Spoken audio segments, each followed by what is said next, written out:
বিসমিল্লাহ আলহামদুলিল্লাহ ওয়াসসালাতু ওয়াসসালামু আলা রাসূলিল্লাহ ওয়া আলা আলিহি ওয়া সাহবিহি ওয়া মান তাবিআ বিহুদাহ ওয়া বা'দ। আহিব্বতি ফিল্লাহ, আসসালামু আলাইকুম ওয়া রাহমাতুল্লাহি ওয়া বারাকাতুহু। আমরা আজকের এই পর্বে ইমাম বারবাহারী রাহিমাহুল্লাহ শারহুস সুন্নাহ এবং এর শেখ সালেহ বিন ফৌজান হাফিজাহুল্লাহর প্রাজ্ঞ ব্যাখ্যা থেকে 8 নম্বর পয়েন্টে আলোচনার চেষ্টা করব। আসআলুল্লাহ সুবহানাহু ওয়া তাআলা আত-তাওফীক ওয়াস সাদাদ। قال المؤلف رحمه الله: فانظر رحمك الله كل من سمعت كلامه من أهل زمانك خاصة فلا تعجلن ولا تدخلن في شيء منه حتى تسأل وتنظر هل تكلم فيه أحد من أصحاب النبي صلى الله عليه وسلم ورضي الله عنهم أو أحد من العلماء، فإن أصبت فيه أثرا عنهم فتمسك به ولا تجاوزه لشيء ولا تختر عليه شيئا فتسقط في النار। এখানে ইমাম বারবাহারী রাহিমাহুল্লাহ যে মূল্যবান কথাটুকু বলেছেন তার অর্থ হচ্ছে যে অতএব তুমি দেখো, আল্লাহ তোমাকে রহম করুন, তুমি লক্ষ্য করো, কুল্লামান সামি'তা কালামাহু মিন আহলি জামানিকা খাসসাতান ফালা তা'জালান্না, তোমার সমসাময়িক যার কথাই তুমি শুনবে তার কথার দিকে তুমি দ্রুত এগিয়ে যেও না, আর ওই সব কথার মধ্যে তুমি দ্রুত প্রবেশ করতে যেও না যতক্ষণ না তুমি এ বিষয়ে প্রশ্ন করবে এবং বিষয়টা ভেবে চিন্তে ভালো করে দেখবে।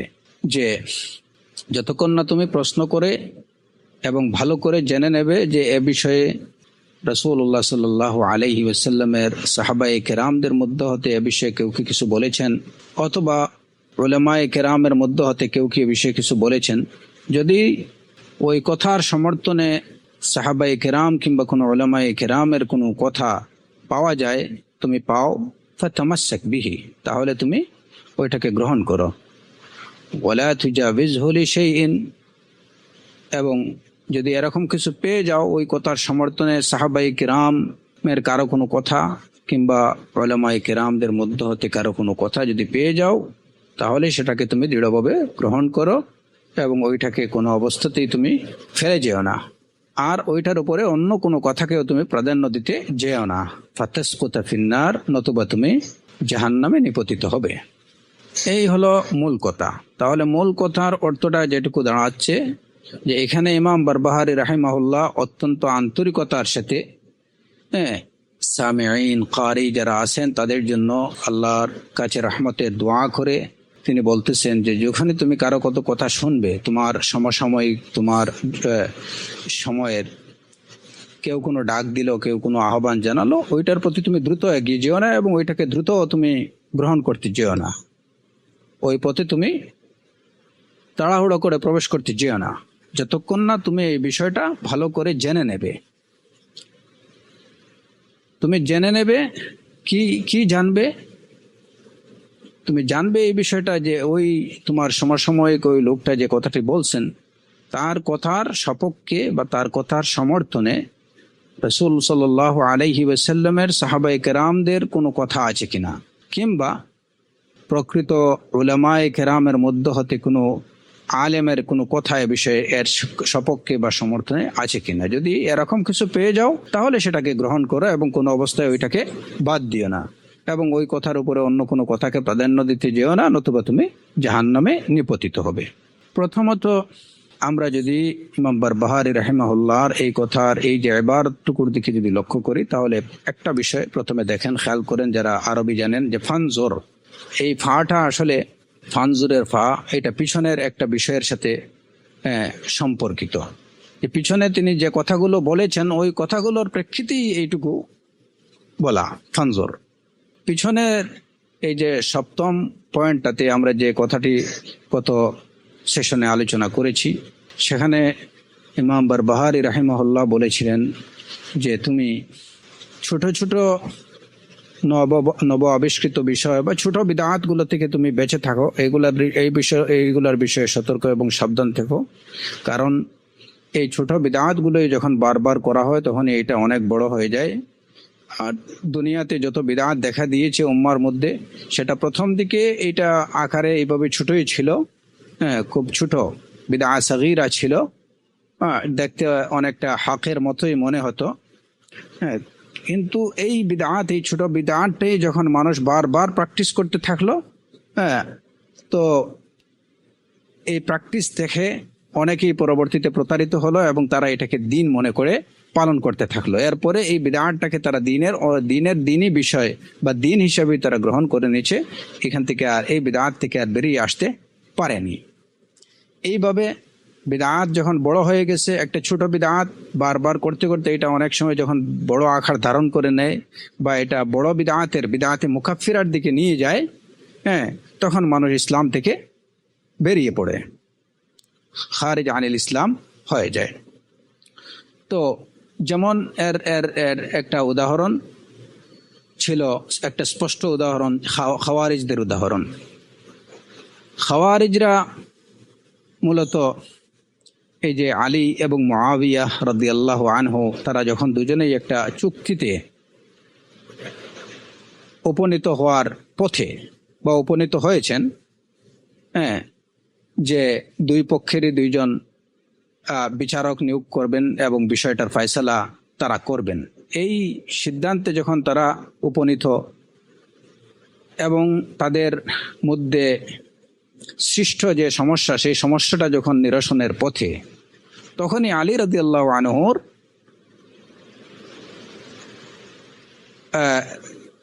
পক্ষের কিছু লোক তারা বিদ্রোহ করলো যে না, এখানে হাকিমিয়া বা হুকুমের দায়ভার অন্য কাউকে দেয়া যাবে না, আর কোনো বিচারক এখানে নিয়োগ করা যাবে না, সিদ্ধান্ত আল্লাহর হাতে, আল হুকুম লিল্লাহ। তাদের এই যে দাবি, এই দাবি খাওয়ারিজদের প্রথম আবির্ভাবের, এটা এই দাবির মাধ্যমে খাওয়ারিজদের উৎপত্তি। আলী রাদিয়াল্লাহু আনহু যখন তাদেরকে বারবার বোঝানোর চেষ্টা করলেন যে এটা কোরআন নির্দেশিত একটা ফয়সালা, ইভেন যখন স্বামী স্ত্রীর মধ্যেও গন্ডগোল হয় তখনও কিন্তু উভয় পক্ষের দুইজন বিচারক বা দুইজন ফয়সালা প্রদানকারী বিচারক নিয়োগ করা যায়।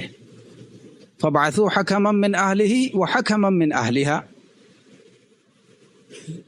এইরূপ প্রমাণ সহ তাদেরকে প্রমাণ উপস্থাপন করার পরেও যখন তারা কোনো কিছুতে সন্তুষ্ট হলো না এবং তারা বলল যে না, আমরা কিছুই বুঝি না, হুকুম হবে একমাত্র আল্লাহর, আল হুকমু লিল্লাহ, এখানে অন্য কোনো হাকিম নিয়োগ করা যাবে না, ফয়সালা এখানেই যা হবার হবে মুআবিয়ার সাথে, আপনি আপনার সিদ্ধান্তে কি তখন মুআবিয়ার সাথে কোনো আপোষ বা আতাত করা যাবে না। এই বলে তারা যখন আলী রাদিয়াল্লাহু আনহু তার সিদ্ধান্তে অটল এবং তারা এই সিদ্ধান্তকে যখন মেনে নিচ্ছিল না, এই দাবির ভিত্তিতে তাদের বাহ্যিক কথাটা ছিল আল হুকমু লিল্লাহ। এখন এখানে আমাদের দেখার যে বিষয়টা, এই যে খাওয়ারিজদের উৎপত্তি এবং তাদের বিকাশের এই এই এই যে মূলে যে ঘটনাটা, যে কথাটা তারা বলল যে হুকুম হবে আল্লাহর, বাহ্যিকভাবে কি দেখা যায়, কথাটা ইউশবিহুল হক, সত্যের অনুরূপ একটা কথা। সত্যই তো, হুকুম তো আল্লাহর জন্য, ইনিল হুকমু ইল্লা লিল্লাহ, সুস্পষ্ট কথা কোরআনে কারীমে যেটা আল্লাহ রাব্বুল আলামিন বলেছেন যে হুকুম, ইনিল হুকম ইল্লা লিল্লাহ, আল্লাহ ব্যতীত আর অন্য কারো কোনো হুকুম নেই, অন্য কারো কোনো সিদ্ধান্ত বা ফয়সালা নেই। তো বাহ্যিকভাবে তারা এই কথাটাই কিন্তু বলছিল, কিন্তু এইটা ছিল তাদের একটা কি, যে বিদআহ বা যে ভাবধারা, যে নতুন চিন্তাভাবনা, তারা চিন্তাভাবনার বিকাশ তারা করেছিল, এইটা প্রথমত অনেকটা একটা বিদআতে সগীরা ছিল, হ্যাঁ, ছোট আকারেই ছিল, যেটা সত্যের অনুরূপ বলেই মনে হচ্ছিল। কিন্তু যখন তারা এটার উপরে অটল এবং অটুট থাকে, আলী রাদিয়াল্লাহু আনহু ফয়সালাকে যখন তারা অমান্য করে, অবজ্ঞা করে, এরপরেই দেখা গেল যে এদের অবস্থা কি হলো, যে তারা এরপরে যে আলী আল্লাহর সিদ্ধান্তে কিনা, আল্লাহর হুকুম মেনে নিতে রাজি না, সুতরাং আলী রাদিয়াল্লাহু আনহুকে তারা তাকফির করলো। তাহলে শুরু হলো কি দিয়ে, একটা ভালো কথা, আল হুকম লিল্লাহ, বেশ ভালো কথা, কিন্তু এই দাবি যারা উপস্থাপন করলো পরবর্তীতে তারা এই দাবির ভিত্তিতেই কি করলো, আলী রাদিয়াল্লাহু আনহুকে কাফির ফতোয়া দিয়ে দিল। এর পরবর্তী অবস্থা আরো জঘন্য, যে শুধু আলী রাদিয়াল্লাহু আনহুকে না, ওমর, আবু বকর এবং ওমর রাদিয়াল্লাহু আনহু ছাড়া উসমান রাদিয়াল্লাহু আনহু সহ অন্যদেরও কাফির বলতে শুরু করলো, তারা কাফির ফতোয়া দিয়ে দিল। তাহলে কি হলো? এই অবস্থায় গিয়ে তারা ফাখারাজা মিনাল ইসলাম, ফাখারাজা মিনাল ইসলাম। শুরু হলো একটা ছোট্ট বিষয় দিয়ে, ইউশবিহুল হক। এই পরিপ্রেক্ষিতে এখানে 8 নম্বর পয়েন্টে শেখ রাহিমাহুল্লাহ বলছেন, ফানজুর রাহিমাকাল্লাহ, এবার তুমি দেখো, এবার দেখো যে যখনই কারো কোনো কথা শুনবে, তোমার সমসাময়িক তুমি তার কথার দিকে দৌড়ে যাবে না, ওইটাকে সাথে সাথে লুফে নেবে না বা ওইটাকে গ্রহণ করবে না। ইমাম বারবাহারি রাহিমাহুল্লাহর এই কথাগুলোর ব্যাখ্যায় শেখ ফৌজান হাফিজাহুল্লাহ, শেখ সালেহ আল ফৌজান হাফিজাহুল্লাহ বলছেন যে বিশেষ করে এই শেষ জামানায়, ফিতনার জামানায়, তুমি যার কথাই শুনবে তার কথার দিকে তুমি দ্রুত এগিয়ে যেও না। এই শেষ জামানায় যে সময় মানুষ কথা বলার লোক অনেক, দায়ের সংখ্যা অনেক, মুফতি নিজেকে অনেক মুফতি দাবিদার অনেক, নিজেকে আলিম বলে দাবিদার অনেক, হ্যাঁ, কথা বলার লোক অনেক। আর বিশেষ করে যখন এই যে বিভিন্ন মিডিয়াগুলো, এই মিডিয়া যে যোগাযোগ মাধ্যমের যে ছড়াছড়ি বর্তমান সময়ে যেভাবে হয়েছে, হ্যাঁ, যে এই মিডিয়াগুলোর সাহায্যে দেখা যায় যে প্রত্যেকেই ইলমের নামে, দ্বীনের নামে অসংখ্য কথাবার্তা মানুষের মাঝে মুহূর্তেই ছড়িয়ে দিচ্ছে, অসংখ্য কথাবার্তা মানুষের মাঝে মুহূর্তেই ছড়িয়ে দিচ্ছে। কিসের সুবাদে? ওয়াসাইলুল আলাম, এই যে যোগাযোগ মাধ্যমগুলোর সুবাদে। নিজেকে আলেম বলে জাহির করছে, নিজেকে মুফতি বলে জাহির করছে, নিজেকে দাঈ আল্লাহ বলে কি করছে, এবং যে কেউ ইচ্ছা করলে কি করতে পারতেছে, এই ওয়াসাইলুল আলামগুলোর মাধ্যমে, হ্যাঁ, কিংবা এই বক্তৃতা, বিবৃতি, লিখনী, এগুলার মাধ্যমে নিজেকে দ্বীনের খাদিম, ইসলামের খাদিম, দাঈ ইলাল্লাহ, হ্যাঁ, এই বিভিন্ন রূপে প্রকাশ করার সুযোগ পেয়ে যাচ্ছে। এমনকি বাতিল ফিরকা যেগুলা, পথভ্রষ্ট ফিরকা যেগুলা, তারাও দ্বীনের নামে কথাবার্তা বলতে শুরু করছে এই যে আপনার ইন্টারনেটে কিংবা এই ওয়েব জগতে। যারা একদম আহলুল বাতিল, ফিরক দাল্লাহ, এদের কথাবার্তাও যদি দেখা যায়, হ্যাঁ, বাহ্যিকভাবে দেখলে অনেকে মনে করবে যে তারা হয়তো ইসলামের কথা বলছে, দ্বীনের কথা বলছে, ইলমের কথা বলছে। অতএব এখন এই যে সমস্যাটা হচ্ছে আমাদের বর্তমান সময়ে আরো প্রকট, অত্যন্ত মারাত্মক, খতর আজিম জিদ্দা, অত্যন্ত ভয়াবহ। যে কেউ নিজেকে আলিম হিসাবে, যে কেউ নিজেকে দাঈ হিসাবে, যে কেউ নিজেকে ইসলাম প্রচারক হিসাবে, হ্যাঁ, মুফতি হিসাবে, মুফাসসির হিসাবে, মুহাদ্দিস হিসাবে প্রচার করে নিতে পারতেছে। কেউ একটা কথা ইসলাম বা দ্বীনের নামে কিছু লিখেই ওইটা প্রচার করে দিতে পারতেছে। মানুষ মিনিটে, মুহূর্তের মধ্যেই তার এই দাওয়াত পেয়ে যাচ্ছে। সুতরাং বর্তমান সময়টা হচ্ছে অত্যন্ত সংকটময় মুহূর্ত দ্বীনের জন্য, ইসলামের জন্য। অতএব এই অবস্থায় যে এই যে বর্তমান যে সমস্যা, এই সমস্যাটা আজকে থেকে কিছুদিন পূর্বেও, আরো 2 যুগ পূর্বেও দেখা গেছে যে এত ভয়াবহ, 2 যুগ কেন, আরো 1 যুগ পূর্বেও এত ভয়াবহ ছিল না। যখন কেউ কিছু বলতে হলে বা ইসলামের নামে কিছু প্রচার করতে হলে তাকে লিখতে হচ্ছে, হয়তো তাকে লিখে সেটা মানুষের মধ্যে প্রচার করতে হচ্ছে, যেটা ছিল অত্যন্ত সীমিত একটা পরিসরে, হ্যাঁ, এবং সেটাও কিন্তু এত ব্যাপক আকারে ছিল না যে মানে যে কেউই লিখতো আর যে কেউ সাথে সাথে প্রচার করে দিত, এরাও ছিল না। এটাও ছিল অনেক সীমিত পরিসরে। কিন্তু এখন ব্যাপারটা হয়ে গেছে অত্যন্ত সহজলভ্য, অত্যন্ত সহজ, যে 10 টাকার ইন্টারনেট খরচ করলে আর নিজের এই মুহূর্তে আরো 10 মিনিট সময় কি করলে ওই একটা বার্তা লক্ষ লক্ষ মানুষের কাছে মুহূর্তেই পৌঁছে দেওয়া যাচ্ছে। সুতরাং পূর্ববর্তী সময়ের চেয়ে বর্তমান সময়ের মুসলমানরা দ্বীনের দিক থেকে অত্যন্ত, দ্বীনের বিষয়ে, দাওয়াতের বিষয়ে, ইসলাম বিষয়ে অত্যন্ত সংকটপূর্ণ একটা অবস্থার মধ্যে অতিক্রম করছে। অত্যন্ত সংকটপূর্ণ একটা মুহূর্ত অতিক্রম করছে মুসলমানরা। তার কারণ প্রথমত এই যেটা ওয়াসাইলুল আলামগুলোর সহজলভ্যতা, দ্বিতীয়ত হলো যে মুনহারিফিন ফিরাক দাল্লাহ আগে যত ছিল, বর্তমানে এর সংখ্যা তার থেকে 100 গুণ বেশি। আগে যারা ফিরাক দাল্লাহ, ফিরাক মুনহারিফা, বাতিল ফিরকা যেগুলো ছিল, এগুলা ছিল একদম মার্কা মারা, যে প্রকৃত মুসলমানরা সহজেই তাদেরকে আইডেন্টিফাই করতে পারতেন। আর বর্তমান সময়ের এই যে মুনহারিফিন ফিরাক দাল্লিন গুলা বা বাতিল দুআত সূরা এমন রূপে, এমন ভাবে নিজেকে আবিষ্কার করে উপস্থাপন করে যে হাক্কানি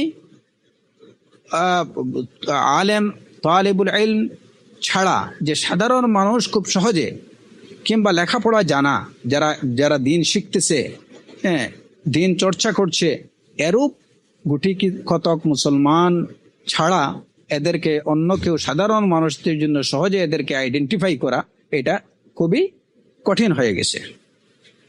ফাল খাতার আজিম জিদ্দা।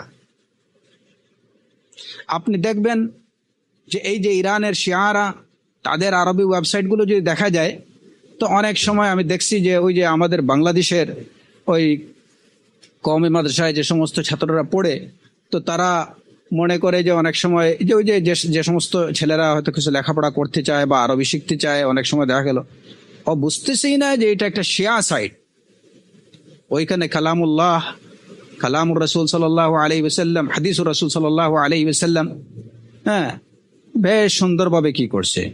ওই ছেলেটা যে স্বাভাবিকভাবে বুঝতেছেই না যে এটা একটা শিয়া দাওয়া, শিয়াদের দাওয়া, রাওয়াফিজদের দাওয়া। ফাল খাতার আজিম জিদ্দা। সাধারণ মানুষ যারা হয়তো আরবি জানে না, তাদের জন্য আপনি দেখবেন যে এমন বাংলা অসংখ্য ওয়েবসাইট, অনেক ওয়েবসাইট করা হচ্ছে। বিভিন্ন পত্র পত্রিকা এগুলাতে তো লেখা হচ্ছেই। তারপরে আরো বিভিন্ন যে কি আছে যেগুলা সামাজিক যোগাযোগ মাধ্যমগুলা, সেই সামাজিক যোগাযোগ মাধ্যমগুলোতে ইসলামের নামে বিভিন্ন বিষয়ে এমনভাবে লেখা হচ্ছে যে সাধারণ মানুষ বাংলা বা কোরআন সুন্নাহ জানে না, কোরআন সুন্নাহ সম্পর্কে অজ্ঞ মূর্খ সাধারণ লোক ওইটা দেখে মনে করতেছে যে না, একটা সুন্দর একটা বার্তা দিছে, একটা সুন্দর একটা মেসেজ পাঠাইছে, সে এটাতে টুইট করতেছে, এটাকে লাইক করতেছে। কিন্তু আসলে কি প্রকৃত অর্থে এটা হক না হক, এটা সত্য না বাতিল? ওই লোকটা দেখতেছে যে একটা সামাজিক যোগাযোগ মাধ্যমে অন্যান্য ছেলেমেয়েরা যেখানে হয়তো আজে বাজে অনেক কথা নিয়ে ব্যস্ত, যাক একটা ছেলে একটা ভালো কিছু দিনের একটা কথা লিখছে, এটুকুতেই বেচারা সন্তুষ্ট এবং এটাকে লাইক করতেছে। কিন্তু আসলে এটা যে দিনের জন্য কত মারাত্মক সেটা সে নিজেই বুঝতেছে না। এখানে যে কথাটা লিখছে, এই কথাটা এটা সত্য, হক না বাতিল, তা এটার তাৎপর্য কি, এটার অর্থ কি, এটার ব্যাখ্যা কি, এসব কিছু বোঝার মতো তার জ্ঞানে নেই, সে লাইক দিতেছে। ফাল খাতার আজিম জিদ্দা।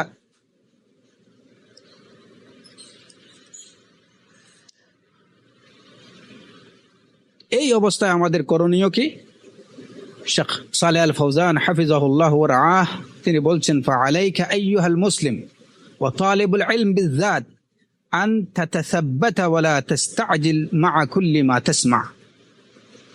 আলাইকা বিত্তাসাব্বুত ওয়া মা'রিফাতি মান আল্লাযী ক্বালা হাযা ومن أين جاء هذا الفكر ثم ما مستنداته أدلته من الكتاب والسنة ثم أين تعلم صاحبه وعمن أخذ العلم فهذه أمور تحتاج إلى تثبت خصوصا في هذا الزمان অত্যন্ত অত্যন্ত মূল্যবান কথা এবং শুধু মূল্যবান না নিজেদের ঈমান প্রত্যেকটা মুসলিমের ঈমান আকীদা সংরক্ষণের জন্য ঈমান আকীদাকে সেভ রাখার জন্য দ্বীনের উপরে সঠিক পথে হকের উপরে টিকে থাকার জন্য এই কথাগুলোর কোনো বিকল্প নেই এই নির্দেশনাগুলো অত্যন্ত জরুরি মেনে চলা তিনি বলছেন যে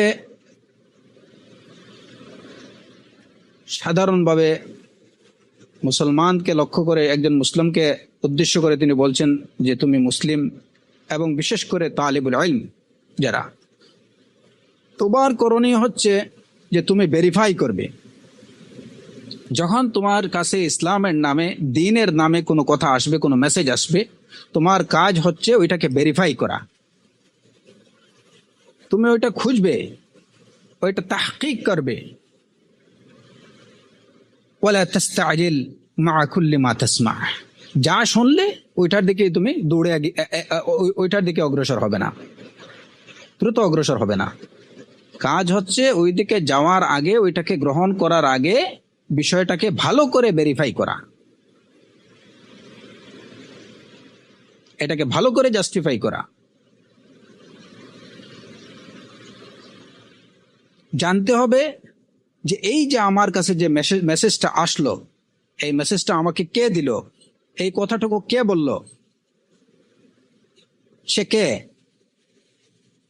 তার এই কথাটা এই বার্তার মধ্যে সে যে আইডিয়াটা দিচ্ছে সেই আইডিয়াটা কোথা থেকে এসেছে এই আইডিয়ার দলিলটা কি কোরআন এবং সুন্নাহ থেকে এই আইডিয়ার সপক্ষে কোনো দলিল আছে কিনা তাহলে আমাদেরকে জানতে হচ্ছে কি যখন আপনার কাছে দ্বীনের নামে ইসলামের নামে ইমানের নামে যখন কোনো মেসেজ আসবে কোনো দাওয়াত আসবে কোনো দ্বীনি দাওয়াত আপনার কাছে যখন আসবে কথা আসবে তখন অবশ্যই আপনাকে দেখতে হবে জানতে হবে বিষয়টা ভেরিফাই করতে হবে জাস্টিফাই করতে হবে যে আমাকে এই কথাটুকু কে বলল লোকটাকে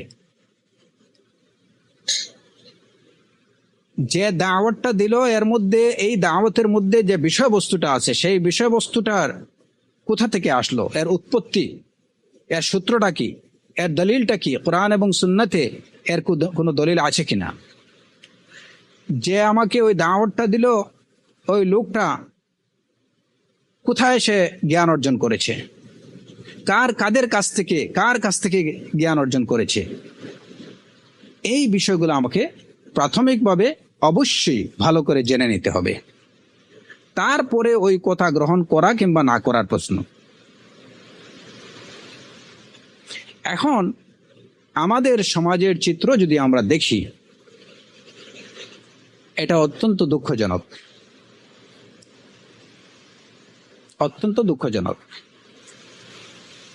যে সাধারণ মানুষ তো দূরের মানে মানুষের অবস্থা তো সাধারণভাবে অত্যন্ত খারাপ হবেই ইভেন যারা কোরআন এবং সুন্নাহর পথে চলতে চায় এদের মধ্যে অনেকের মধ্যে এই এরকম একটা তাড়না কাজ করে যে যেমন ইখওয়ানুল মুসলিমিনদের পক্ষ থেকে কিংবা ধরেন যে কোনো একটা ইসলামী দলের পক্ষ থেকে একটা দাওয়াত আসলো জামায়াতুত তাবলীগের পক্ষ থেকে দাওয়াত আসলো হিজবুত তাহরীরের পক্ষ থেকে দাওয়াত আসলো হ্যাঁ তারপরে বিভিন্ন অসংখ্য ইসলামী দল যেগুলা অগণিত অসংখ্য তো যে দলের পক্ষ থেকে মানে ইসলামের নামে একটা ইসলামিক কনফারেন্স মাশাআল্লাহ দেখা যায় যে কোরআন এবং সুন্নাহ অনুসরণে আগ্রহী সালাফে সালেহিনের মানহাজ অনুসরণ করছে বলে দাবিদার অনেক দেখা যায় যে ওইসব কনফারেন্সের দিকে চলে যায় কি যে না এখানে একটা সুন্দর একটা টপিক নিয়ে আলোচনা হবে আপনি যদি প্রকৃত অর্থেই সালাফে সালেহিন রিদওয়ানুল্লাহি আলাইহিম আজমাইনের মানহাজের অনুসারী হয়ে থাকেন, তাহলে অবশ্যই আপনাকে কোথাও যাওয়ার আগে এই বিষয়গুলো আপনাকে দেখতে হবে যে এই কনফারেন্সের আয়োজন কারা করছে, এই কনফারেন্সে আলোচক কে, যে আলোচক সে কোথায় লেখাপড়া করছে, কার কাছ থেকে ইলম নিছে, হ্যাঁ, তার অবস্থা কি, তার আকীদা কি, তার মানহাজ কি, তার আইডিয়া, যে আইডিয়া সে দিচ্ছে বা সে যে আইডিয়া ক্যারি করে, যে আদর্শ সে ক্যারি করে, হ্যাঁ, সেই আদর্শের দলিল কোরআন এবং সুন্নাতে আছে কিনা, সে যে কথাগুলো স্প্রেড করতে চায়, সে যে মেসেজগুলো স্প্রেড করতে চায় মানুষের মাঝে, হ্যাঁ, সেই মেসেজের সপক্ষে কোরআন সুন্নাতে দলিল আছে কিনা, এগুলার সনদ কি, এগুলার দলিল কি। আপনার কাছে যখন কোনো লিফলেট আসলো হাতে নিয়ে আপনি কি করতে যাবেন না, আপনি পড়েই এটাকে সুন্দর মনে করবেন না, ওইটাকে গ্রহণ করে নেবেন না। প্রায় দেখা যায় যে অনেক সময় জুমার সালাতের পরে বিভিন্ন মাসাজিদগুলোতে ইসলামে বিভিন্ন বিষয়ের উপরে লিফলেট বিতরণ করা হয়, পুস্তক পুস্তিকা কিংবা পত্রপত্রিকা বিলি করা হয়। তো ওইগুলো নিয়েই আপনি বাসায় পড়ে এইগুলাকে সাথে সাথে ভালো বলে গ্রহণ করে নেবেন না। আপনাকে দেখতে হবে, আপনি ভালো করে বুঝে নেবেন যে এই পত্রিকাটা কারা প্রকাশ করছে, তাদের আদর্শ কি, এখানে তারা যে বিষয়গুলো বলেছে এই বিষয়গুলো কোরআন এবং সুন্নাহর দলিল এর পক্ষে আছে কিনা। হ্যাঁ, এই বিষয়গুলো ভেরিফাই করার পরে তারপরে আপনি কি করবেন, আপনার ওই বিষয়টাকে গ্রহণ কিংবা বর্জনের প্রশ্ন আসবে। যদি দেখা যায় যে এখানে যেটুকু বলা হচ্ছে, যে বা যারা বলতেছে তারা কি আলা আকিদাতি আহলি সুন্নতি ওয়াল জামাআহ, আলা মানহাজি সালাফ সালেহ, তারা ইলম নিছে প্রকৃত হাক্কানি রব্বানি উলামায়ে কিরাম থেকে,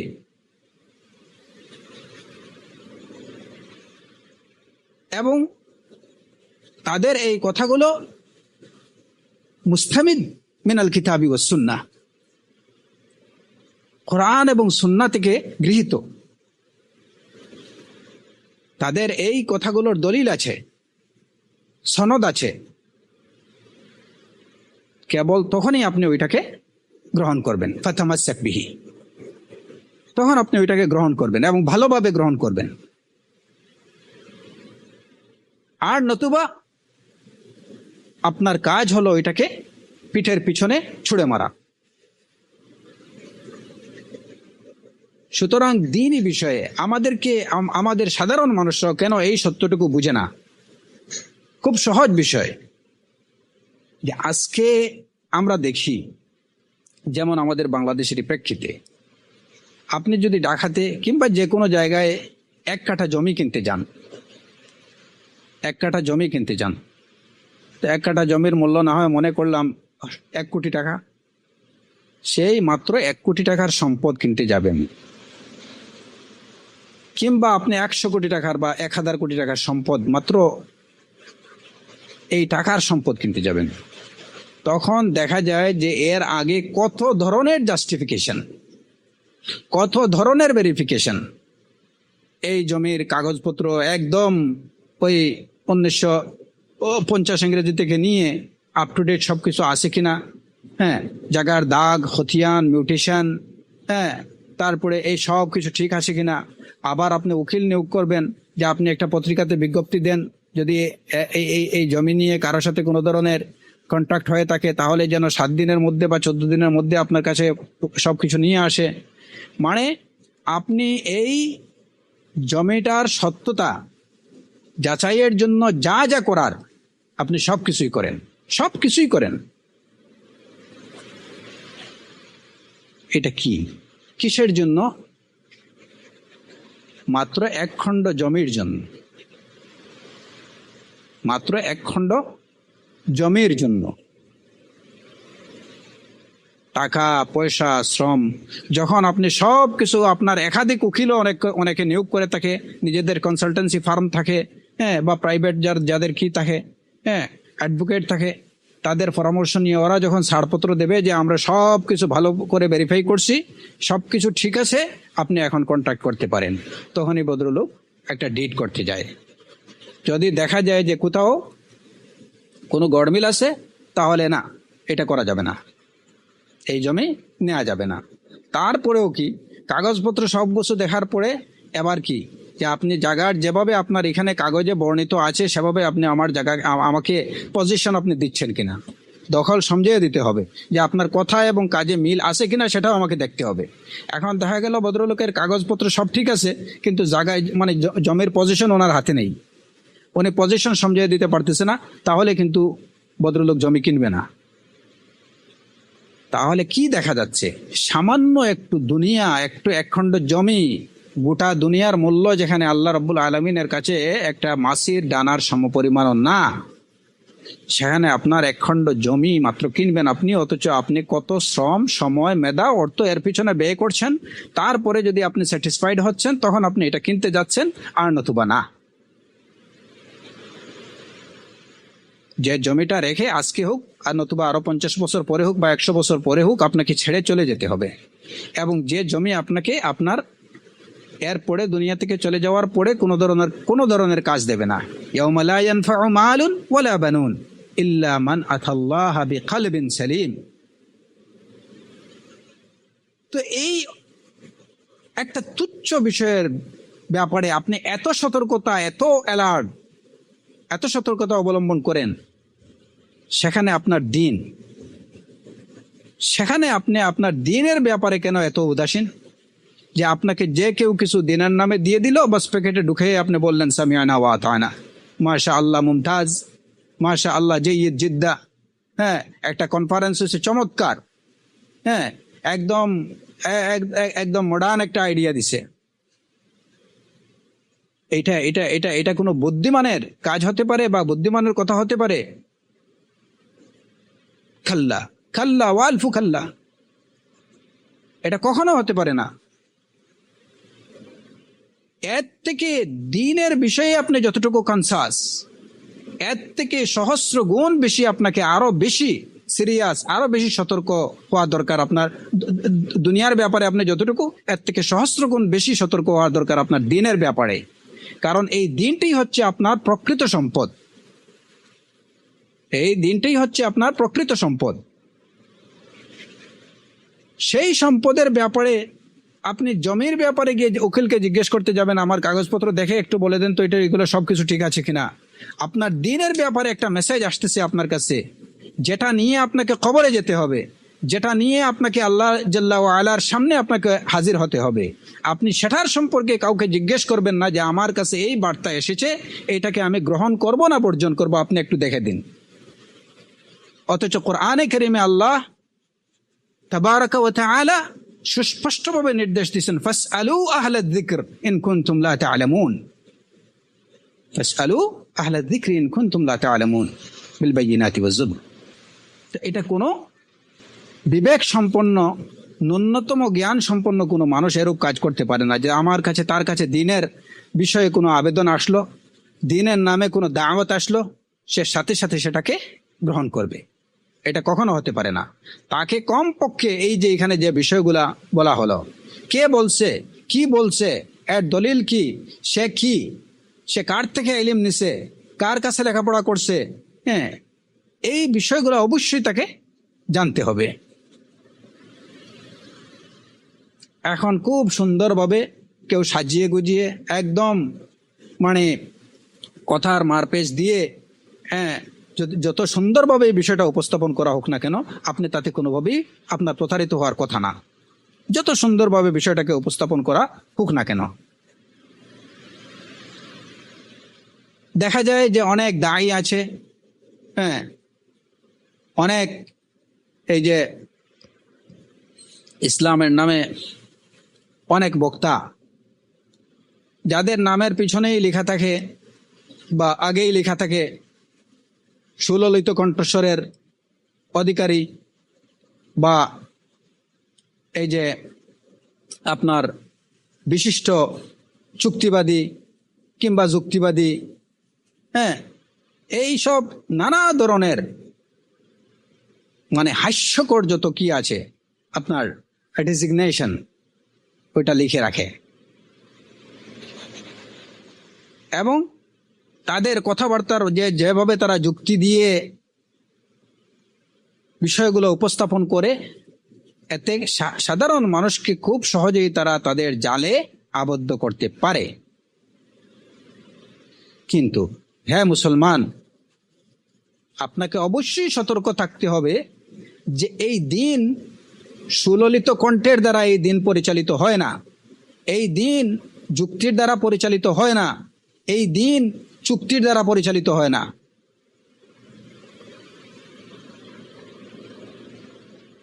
এই যে যুক্তি এবং চুক্তি, যুক্তির পেছনে তো একটা যুক্তি আছে যে অনেকে যুক্তি দিয়ে উপস্থাপন করে। চুক্তির কথাটা আমি কেন বললাম, যে আমাদের দেশে এমন আছে যে আপনি যদি ওই হুজুরের সাথে চুক্তি করে নেন তাহলে দেখবেন যে দিন পাল্টে গেছে, ফতোয়া পাল্টে যাবে।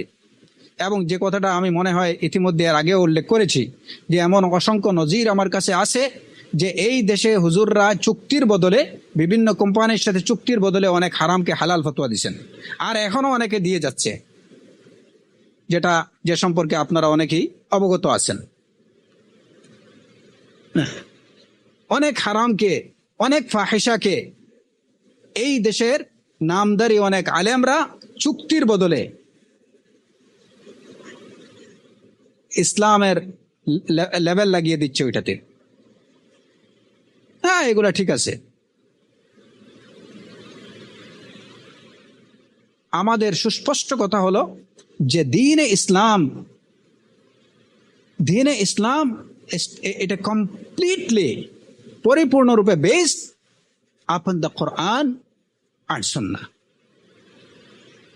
এটা পুরোপুরি কোরআন এবং সুন্নাহর দলিলের উপরে নির্ভরশীল।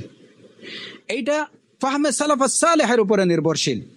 এটা সুললিত কণ্ঠের উপরে নির্ভর করে না। একজন যদি অত্যন্ত কর্কশ কণ্ঠের অধিকারী যদি হয়, আর তার মুখেও যদি কোরআন এবং সুন্নাহর কথা উচ্চারিত হয়, তাহলে আমাদের কাজ হচ্ছে বলা সামি'না ওয়া আতা'না। আর একজন লোক অত্যন্ত সাজিয়ে গুজিয়ে, খুব ফাসিহ বালিগ, কথাবার্তা অত্যন্ত ফাসিহ বালিগ, ফাসাহাত বালাগাত, তারপরে এই সব কিছু দিয়ে অলঙ্কারে সাজিয়ে, ভাষার অলঙ্কার দিয়ে সাজিয়ে গুজিয়ে একটা বিষয়কে উপস্থাপন করলো। তার এই কথার সাজগুজ আর মারপেশ দেখে, যুক্তির মারপেশ দেখে সেটাকে সত্য মনে করার কোনো কারণ নেই। বরং এরূপ কথাবার্তা যখন আপনি শুনবেন, একদম সহজ কথা, এটা সবাই মনে রাখা দরকার, যে আপনি যখন শুনবেন যে একজন লোক ইসলামের নামে বয়ান করতেছে, কথা বলছে, অথচ তার কথার মধ্যে কোরআন এবং সুন্নাহর কি নেই, দলিল নেই, কিংবা কোরআন এবং সুন্নাহর দলিল থেকে সে তার যুক্তিকে প্রাধান্য দিচ্ছে, তার বক্তব্যের মধ্যে বেশিরভাগ যুক্তি আসতেছে, কিংবা সে তার বয়ানকে আর্টিফিশিয়ালি এটাকে সুললিত করে, সুমধুর করে উপস্থাপনের চেষ্টা করতেছে, তাহলে বুঝতে হবে যে ডাল মে কুছ কালা হে, এখানে একটা কিছু আছে। কারণ প্রকৃত দাঈ ইলাল্লাহ যারা, তারা তাদের কথায় বার্তায়, তাদের পুরো জীবনটাই হলো ভেরি সিম্পল, যেখানে কোনো ধরনের কৃত্রিমতা, ন্যূনতম কৃত্রিমতা নেই। ইখলাসুল আমাল লিল্লাহ, খালিস, একদম পিওর। ওইখানে কৃত্রিমভাবে তিনি যেমন তার কণ্ঠকে সুমধুর করার চেষ্টা করছেন না, এমনিভাবে কণ্ঠকে সুললিত করার চেষ্টা করতেছেন না। তার কথার মধ্যে নানা ধরনের যুক্তির যে অবতারণার প্রচেষ্টা নেই। তার কথাগুলো হবে কোরআন এবং সুন্নাহ থেকে, তার কথা হবে সাহাবায়ে কেরামদের আসার থেকে, তার কথা হবে, তার বক্তব্যের ব্যাখ্যা হবে কোরআন এবং সুন্নাহ থেকে। তিনি যা উপস্থাপন করবেন সেটা করবেন তার নিজের আন্ডারস্ট্যান্ডিং অনুযায়ী না, নিজের ফাহাম অনুযায়ী না, করবেন সেটা সালাফে সালেহিন রিদওয়ানুল্লাহি আলাইহিম আজমাইনের ফাহাম অনুযায়ী। এটি হচ্ছে প্রকৃত দায়ের বাহ্যিক যে গুণাবলীগুলো। তাৎক্ষণিকভাবে কিছুটা বিষয়, কিন্তু এটার উপরে যে আপনি ফাইনাল কি দিয়ে দিবেন, সিদ্ধান্ত দিয়ে দিবেন, সেটা না। এটাও মনে রাখবেন। দেখলেন যে একজন লোক খুব সিম্পলি বয়ান করতেছে, কথাবার্তা কোরআন সুন্নাহ থেকে আসতেছে, হ্যাঁ, আপনি যদি এই বিষয়গুলো না জানেন যে উনি যে কথাবার্তাগুলো বলছে এগুলা প্রকৃত অর্থে কোরআন সুন্নাহ থেকে কি না এগুলা কি ফাহমে সালাফে সালেহ অনুযায়ী কি না, এই বিষয়গুলো যদি আপনার সুস্পষ্টভাবে জানা না থাকে, তাহলেও আপনি ওই তার কথা শুনেই যে না উনি তো একদম খুব সহজ সরলভাবে কথাবার্তাগুলো বলতেছেন, মনে হয় লোকটা হক্কানি, না এটা মনে করার কোনো কারণ নেই। আপনি যান, আপনি এটা ভেরিফাই করেন যে উনি এই কথাগুলো বলছেন, হোসনে জন নিয়ে যান, আপনি ভালো ধারণা নিয়ে যান, আপনি ব্যাড ইমপ্রেশন নিয়ে যাবেন না, খারাপ আইডিয়া নিয়ে যাওয়ার দরকার নেই। জন্নু বিল মুমিনিনা খাইরা। আপনি যখন দিনের নামে কিছু শুনছেন এবং এর মধ্যে ভালো সাইনগুলো আপনি দেখতে পাচ্ছেন, তখন আপনি যান, আপনি গিয়ে জিজ্ঞেস করেন আহলুল ইলমদের যে এই কথাগুলো ঠিক আছে কিনা। আপনি খবর নেন যে আমি ওই জায়গাতে, ওই কনফারেন্সে, ওই জায়গায় ফুলান লোকটা এই কথাগুলো বলছেন। তখন আহলুল ইলমরা জেনে নেবেন, আপনাকে জানিয়ে দেবেন যে আপনি সেটা গ্রহণ করবেন না বর্জন করবেন। এটি হচ্ছে আপনার করণীয়।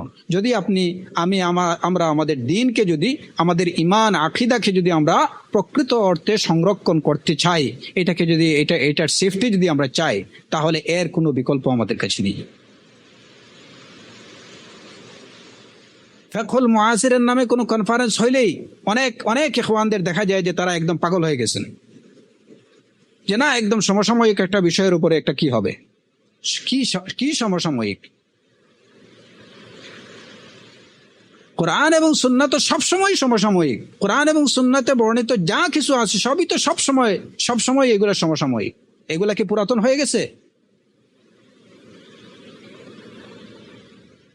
এইগুলো তো ইলা ইয়াউমিল কিয়ামা বাকিন, এর আবেদন সবসময় সমসাময়িক, সর্বকালের, সর্বযুগের, সর্বমানুষের উপযোগী। তাহলে আবার আমাদেরকে নতুন করে আপনারা ফিকহে মুআসির কি দেখাবেন? আর কি শুনতে যাবেন আপনি? আপনাকে দেখতে হবে যে ওইটা কোরআন এবং সুন্নাহর আলোচনা কি না।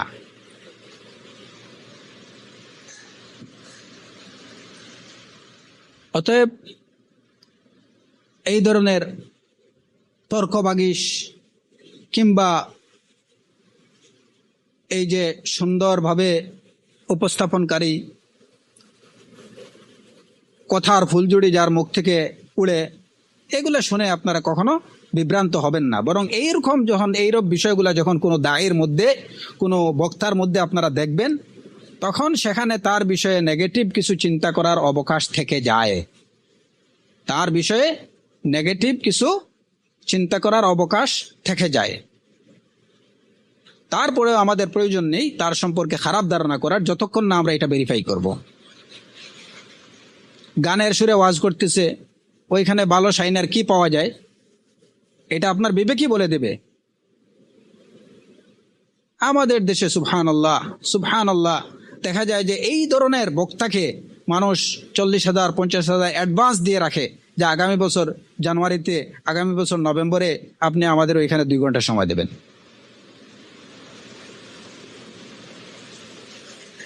এরকম ফিতনা প্রত্যেকটা আমাদের বাংলাদেশের প্রত্যেকটা আনাচে কানাচে বিদ্যমান। আমাদের সিলেটে এই ফিতনা আরো প্রচন্ড, আরো প্রকট। তথাকথিত একটা লোক, যাকে কিছু লোকরা কিছুদিন আগে তারজমানু আহলিস সুন্নাহ বলে আখ্যায়িত করেছে, ওনাকে তারজমানু আহলিস সুন্নাহ, আহলিস সুন্নাহর মুখপাত্র। আর সেই জাহিল অথবা মুতাজাহিল, তাকে আমি কি বলবো আল্লাহু আ'লাম, সেই জাহিল অথবা মুতাজাহিল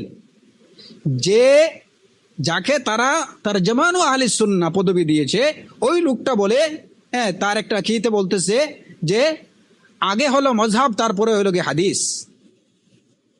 ওয়ালা হাওলা ওয়ালা কুওয়াতা ইল্লা বিল্লাহ, ওয়ালা হাওলা ওয়ালা কুওয়াতা ইল্লা বিল্লাহ।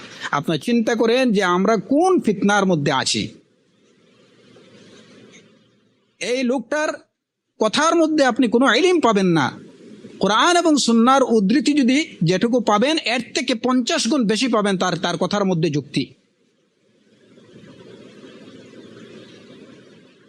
কিভাবে মানুষকে প্রতারিত করতেছে এবং মানুষের ঈমান এবং আকীদা হরণ করতেছে। এই লোকটাকে তারা বলে যে উনি কি কামিউল বিদআহ। আর আমার দৃষ্টিতে এবং প্রকৃত যারা কোরআন এবং সুন্নাহ অনুসরণ করেন তাদের দৃষ্টিতে নির্দ্বিধায় এই লোকটা জারিউল বিদআহ।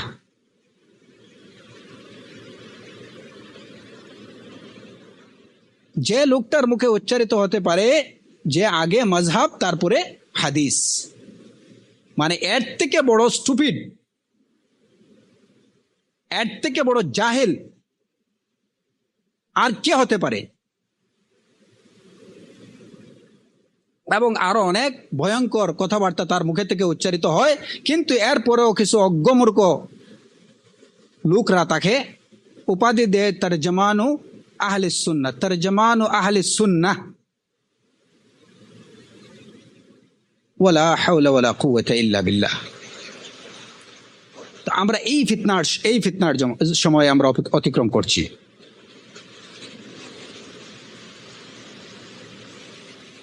ফাল খাতার আজিম জিদ্দা। এইটা শুধু বাংলাদেশ না, ঠিক অন্যান্য দেশগুলোতেও, আপনি ইউরোপ বলেন, আমেরিকাতে বলেন, ইভেন সৌদিতে বলেন, কিংবা এই যে জাজিরাতুল আরবের অন্যান্য দেশে বলেন, হ্যাঁ, মাশা আল্লাহ কালাম মুমতাজ বিল লুগাল আরাবিয়্যা ওয়া বিল লুগাল আরাবিয়্যাতিল ফুসহা। হ্যাঁ, খুব সুন্দর আরবি ভাষায় বয়ান উপস্থাপন করা হচ্ছে।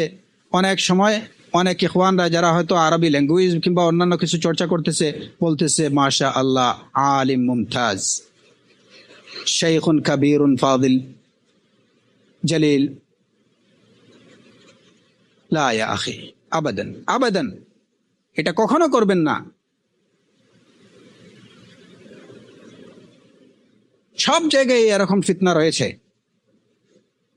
এবং আপনারা জানেন ইভেন আরবি ভাষী অনেক তালিবুল ইলমদের সম্পর্কে আমাদের কিবারুল উলামা যারা আছেন তারা কত ওয়ার্ন দিচ্ছেন, কত সাবধান করেছেন, কিন্তু বাহ্যিকভাবে তাদের কথাবার্তা যদি কেউ দেখে তাহলে মনে করবে যে কি এর মধ্যে কি সমস্যাটা, কি কোনো সমস্যা তো আমি দেখতে পারতেছি না, ভালোই তো, কি দরকার এখানে আলেমদের মধ্যে একটা পার্থক্য কি সৃষ্টি করার।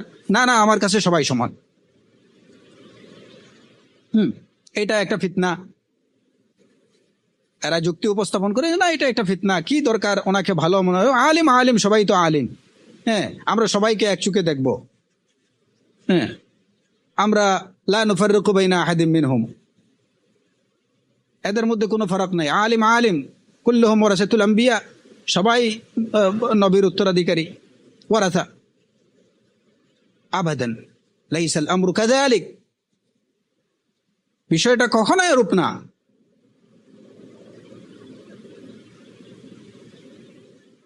আপনাকে তাসাব্বুত করতে হবে, আপনাকে ভেরিফাই করতে হবে, জাস্টিফাই করতে হবে যে উনি কে, উনি কি বলছে, যা কিছু বলছে সেটার সানাদ, সেটার দলিল কি, কোরআন এবং সুন্নাতে এর ভিত্তি আছে কিনা, সাহাবায়ে কেরামদের মধ্য থেকে কেউ উনি যে কথা বলছেন এরূপ কথা কেউ বলছেন কিনা, কিংবা মাউসুক বিহি উলামাদের মধ্যে,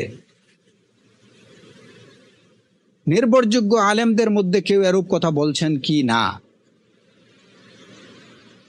এই বিষয়গুলো অবশ্যই দেখতে হবে, তারপরে তাকে গ্রহণ করা, তার কথা গ্রহণ করা কিংবা বর্জন করার বিষয়।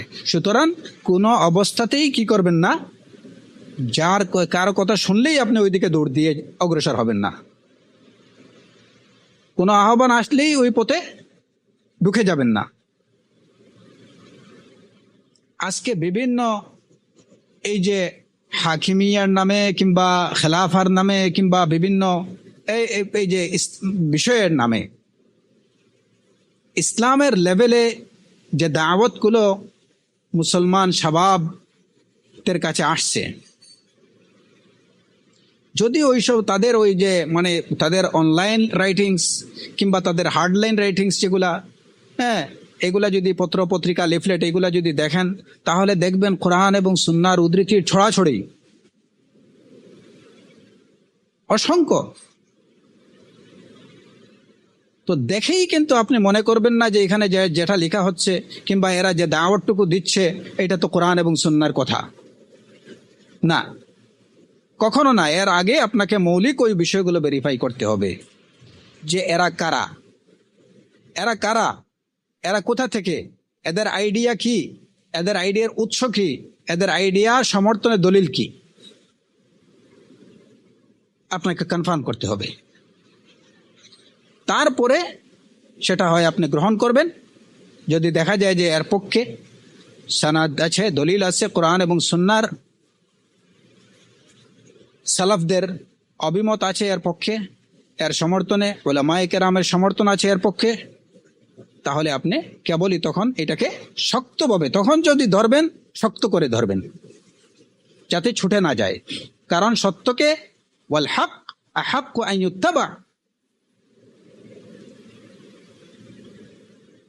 সত্য এটা হলো অনুসরণের সবচেয়ে বেশি যোগ্য। অতএব ফাতামাসসাক বিহি, তখন আর এই কথার উপরে অন্য কিছুকে আপনি প্রাধান্য দিতে যাবেন না, ওই কথাকে আপনি পিছনে ফেলে দেবেন না। তামাসসাক বিহি।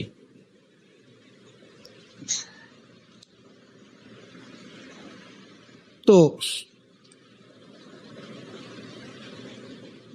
শেখ ফৌজান হাফিজাহুল্লাহ এর পরে বলছেন যে এই বিষয়গুলো অবশ্যই দেখতে হবে। শুধু এই যে কথার ফুলঝুরি দেখেই আপনি প্রতারিত হবেন না, আপনাকে দেখতে হবে যে লোকটা কথা বলছে তার কাছে কি কতটুকু ইলম বা ফিকহ আছে। অনেক লোক আছে যে যারা কথা কম বলেন, খুব কম কথা বলেন, কিন্তু তিনি ফাকিহ, সমঝদার, দ্বীনের জ্ঞান, কোরআন এবং সুন্নাহর জ্ঞান রাখেন। কথা কম বলেন কিন্তু প্রকৃত অর্থে তিনি কি ফাকিহ। আর অনেক সময় দেখা যায় যে একটা লোক কথা বলে খুব বেশি, লাকিন্নাহু জাহিল লাইসা ইনদাহু শাইউম মিনাল ফিকহ, কথা বলে খুব বেশি, দিনের নামে ঘন্টা 2 ঘন্টা 3 ঘন্টা 1004 ঘন্টা পর্যন্ত বয়ান দিয়ে যাচ্ছে। বাহ্যিকভাবে কেউ দেখলে মনে করবে যে লোকটা বাহরুল উলুম, ওয়ালাকিন্নাহু ফিল হাকিকাতি জাহিলুন, তার কাছে কোনো ফিকহ নেই। বরং কি আছে, তার কাছে কালামের বা কথার জাদু আছে। মানুষকে প্রতারিত করার জন্য তার কাছে কথার জাদু আছে। সে নিজেকে আলিম হিসাবে প্রকাশ করে, সে নিজেকে খুব সমঝদার লোক বলে প্রকাশ করতে চায়, সে নিজেকে বিশিষ্ট ইসলামী চিন্তাবিদ হিসাবে প্রকাশ করতে চায়, বাস যাতে করে মানুষকে সে প্রতারিত করতে পারে, মানুষ যাতে তার দ্বারা প্রতারিত হয়, মানুষ যাতে সত্য থেকে সরে যায়। এই অবস্থায় আমাদের মনে রাখতে হবে যে মূল বিষয়টা হচ্ছে কথা বেশি বলা এটাই কিন্তু লোকের পরিচয় না। ইসলামের নামে অনেক কথা বলতে পারে, হ্যাঁ, ঘন্টার পর ঘন্টা বয়ান দিতে পারে, এটাই কিনা ওই লোকের সত্যতার কিংবা সত্য হওয়ার পরিচায়ক না। ইবরাত কিসের? বিমা ফিহি মিনাল ইলম, যে কথা বলতেছে ওই কথার মধ্যে ইলম আছে কিনা, এই কথা এটার গভীরত্ব, এটা ডেপথ কতখানি, কোরআন সুন্নাহর আলোকে এই কথাটার ডেপথ কতটুকু।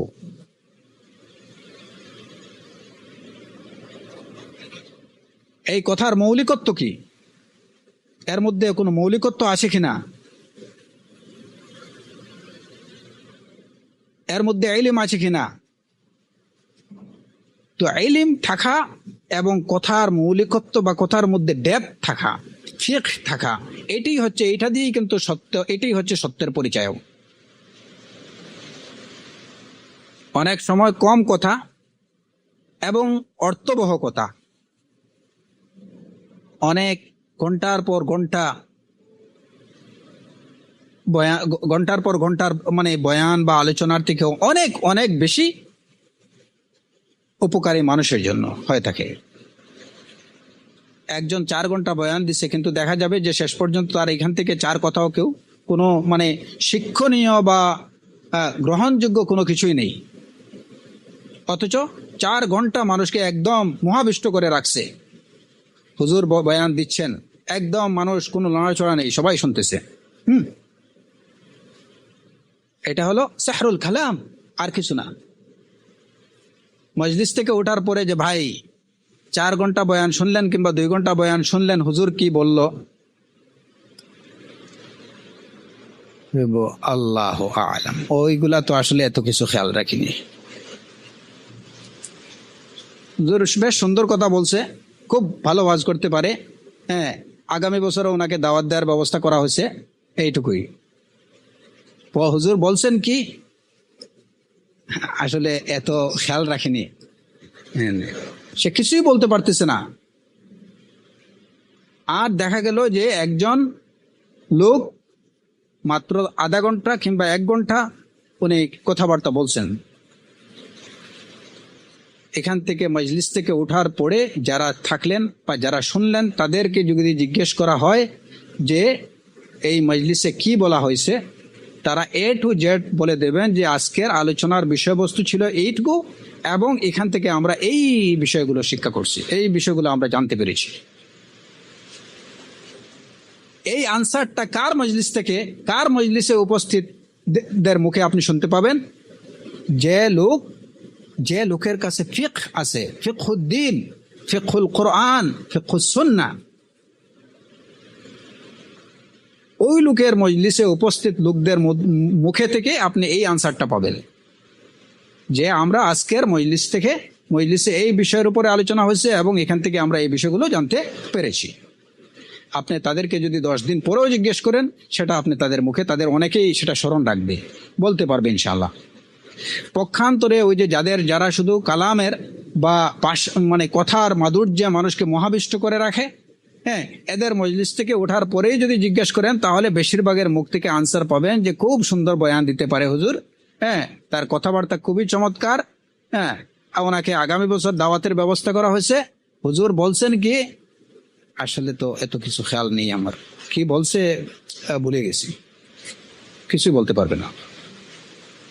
লা কালিমা আও কালিমাতাইন, এটা হতে পারে, কিন্তু কোনো জ্ঞান গর্ব কোনো বিষয়, কারণ তার কালামের মধ্যে, তার কথার মধ্যে, তার বক্তব্যের মধ্যে জ্ঞান গর্ব কোনো বিষয়ের অবতরণই তো হয়নি, কি মনে রাখবে? অতএব ইবরত হচ্ছে যে কথার মধ্যে ইলম আছে কিনা, ওই কথার মধ্যে, কথাগুলোর মধ্যে ফিকহ আছে কিনা, ওই কথাগুলো অর্থবহ তাৎপর্যপূর্ণ কিনা, হ্যাঁ, এইগুলার মধ্যে ডেপথ আছে কিনা, কথাগুলো কোরআন এবং সুন্নাহ থেকে কিনা। তো এই আসলে অধিক কথা বলার লোকই আমাদের বর্তমান সমাজে, অধিক কথা বলার লোকের ছড়াছড়ি অনেক বেশি। কথা বেড়ে গেছে, ইলম কমে গেছে, হ্যাঁ, পাঠক বেড়ে গেছে, এবং বুঝার লোকের সংখ্যা কমে গেছে। যারা ফিকহের অধিকারী লোকের সংখ্যা কমে গেছে। পড়তেছে অনেকে, অনেক লেখাপড়া, হ্যাঁ, অনেকের ভাষায় আপনি যান, বাংলা হোক কিংবা আরবি হোক, ইসলামী বই অনেক, যেখানে যেটা পাইতেছে কিনতেছে, অনেক পড়তেছে, কিন্তু এই বইগুলো পড়ে সত্য, হক এবং বাতিল বুঝার মতো লোকের সংখ্যা খুবই কম। আজকে দায়ী আর বক্তার অভাব নেই, কত ডিগ্রি লাগানো, ডক্টরা, তারপরে আরো অনেক কিছু, অনেক ডিগ্রি লাগানো, দায়ের অভাব নেই। অনেক টিভি চ্যানেলগুলো হুজুরদের ঠিকমতো সময় দিতে পারতেছে না, হুজুরদের সংখ্যা এত বেড়ে গেছে, কাকে রেখে কাকে দেবে, সবাই যোগ্য, এখন যে চ্যানেলে নাচ গান এই সব কিছু উপস্থাপন করে, ওই চ্যানেলগুলোতেও হুজুররাও যথাযথভাবে তাদেরকে উপস্থাপন করা হচ্ছে, ওনারাও বয়ান দিচ্ছেন। হ্যাঁ, তো উদ্দেশ্য তো হোক না নাচ গান, এখানেও দেখেন ওই কালামের মারপেচ, যুক্তির মারপেচ, যে এত কিছু মন্দের মধ্যে যদি একটুখানি আশার আলো জাগানো যায়, একটু কোরআন সুন্নাহর কথা বলা যায়, তো তা খারাপ কি? কি সুন্দর যুক্তি। আফামান যুয়িনা লাহু সুউ আমালিহি ফারাআহু হাসানা, কাজ করতেছে খারাপ কিন্তু এটাকে ভালো লেভেল লাগানোর চেষ্টা করতেছে। যে সারাদিন নাচ গান এগুলা হচ্ছে, তো ওইখানে যদি একটু কোরআন সুন্নাহর আলোচনা হয় তাহলে তো মন্দের ভালো কিছুটা তো কি হলো, অন্ধকারের মধ্যে একটু মোমবাতির আলো, এটা খারাপ কি? কথাটা তো কিন্তু বাহ্যিকভাবে কি মনে হয়, খুবই যুক্তিগ্রাহ্য। হ্যাঁ হ্যাঁ, অন্ধকারের মধ্যে একদম অন্ধকারে থাকার থেকে একটু আলো যদি হয়, 10 মিনিট হোক, 15 মিনিট হোক বা আধা ঘন্টাই হোক, যদি একটা ইসলামিক অনুষ্ঠান প্রচার করা যায়, ওইখানে যদি আমরা কিছু কথা বলতে পারি, খারাপ কি? না, খারাপ না। তাহলে আমার প্রশ্ন হলো তাদের প্রতি যে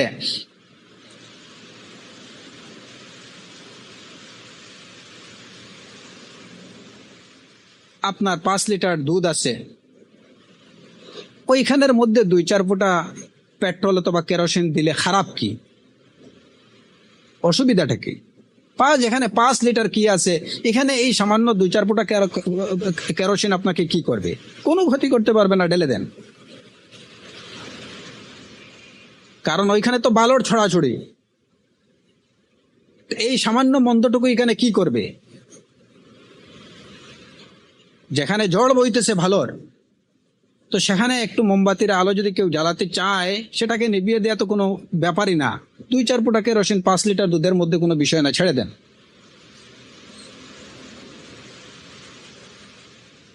এটা কি, এই যুক্তি কি কেউ গ্রহণ করবে? মনে হয় না। তাহলে তাদের এই যুক্তি, এইটা হলো আমাদের বর্তমান সময়ের বাস্তবতা। সর্বত্র, শুধুমাত্র বাংলাদেশে না, সব জায়গায়। কথা বলার লোকের সংখ্যা বেড়ে গেছে, ইলম কমে গেছে। ইলম কমে গেছে মানে কি? প্রকৃত আহলুল ইলমের সংখ্যা কমে গেছে। পাঠকের সংখ্যা বেড়ে গেছে। এই যে বললাম যে ঘরে ঘরে গেলে দেখা যাবে যে অনেকের, হ্যাঁ মাশাআল্লাহ, এবং এই যে প্রবণতা বর্তমানে বেশ দেখা যায়, হ্যাঁ, যে আগে যেখানে আমাদের দেশের অনেক ছেলেরা বিভিন্ন রম্য উপন্যাস এইগুলা পড়তো, এখন তাদের সেলফে দেখা যায়, বুক সেলফে দেখা যায় যে অনেক ইসলামী বই, হ্যাঁ, অনেক ইসলামী বই, তাও বিষাদ ছন্দ থেকে নিয়ে সবই আছে। ইসলামী বইয়ের কালেকশন পড়তেছে অনেক মেয়ে, ইসলামী বই যথেষ্ট পড়ে, কিন্তু বুঝতেছে কি? কিছুই না। ইয়াকিল্লুল ফিকহ, ইয়াকিল্লুল ফুকাহা, বুঝার লোকের সংখ্যা কমে গেছে। আর প্রকৃত অর্থে ফিকহ, যেটা ফিকহে দ্বীন, এটা কি না? এটা অধিক কথার নাম না, অধিক পড়ার নাম ফিকহে দ্বীন না। সুন্দরভাবে কোনো কিছু উপস্থাপন, হ্যাঁ, কথার মাধুর্য আর সুমধুরভাবে কোনো কিছু উপস্থাপন, হ্যাঁ, অলংকার দিয়ে, ভাষার অলংকারে সজ্জিত করে কোনো কিছু উপস্থাপন, এটা ফিকহ না। সুন্দর উচ্চারণ, এটা ফিকহ না। ফিকহ হলো ফিকহুল কোরআন ওয়াস সুন্নাহ, কোরআন এবং সুন্নাহকে সঠিকভাবে বুঝা। আপনি কথা কম বলুন, আপনি কম পড়ুন, তাতে কোনো অসুবিধা নেই। বিষয়টাকে সঠিকভাবে বুঝা, হাসবা ফাহমিস সালাফিস সালেহ, আমাদের কাছে এটি হচ্ছে ফিকহ।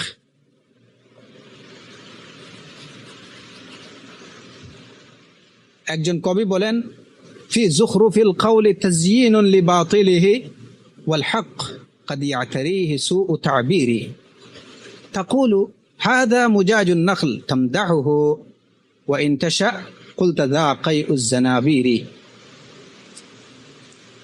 যে পাতিলকে কথা দ্বারা সুসজ্জিত করা হয়,